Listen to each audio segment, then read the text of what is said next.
नमस्कार मित्रांनो, जय जिजाऊ जय शिवराय. तर नमस्कार मित्रांनो, आता शेतामध्ये आलेलो आहो. पण आता मोटर गिटर वगैरे चालू करायची, हळदीला पाणी लावायचं. असे नवीन नवीन ब्लॉक पाच जा.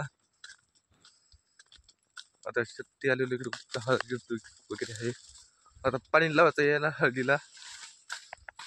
एक दीड घंटा चालते याची मोटर.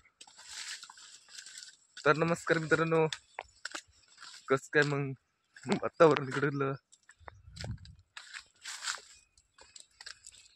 आता छेड्या गिड्या जोडायचं काम नाही, अनलिमिटेड जोडलेले आहेत का. फक्त आपल्या काहीच करायचं काम नाही, नुसते मोटर खटखट टाकून द्यायचं आहे बस. ओके, अशाच कंटिन्यू शॉर्ट व्हिडिओ बघत राहत जा. इकडे बघू शकता गहू घेऊ नंबर 1 टॉपर आहे. इकडं पण सुद्धा काल परवा पेरलेला आहे. इकडं निघला नाही गहू, इकडं निघायचा बाकी राहिलेला आहे. असे सपोर्ट राहू द्या. आता वावरात जायचं पुढं पुढं हात घालून आलेला आहे. व्हिडिओ आवडला तर लाईक सबस्क्राईब प्लीज करावी.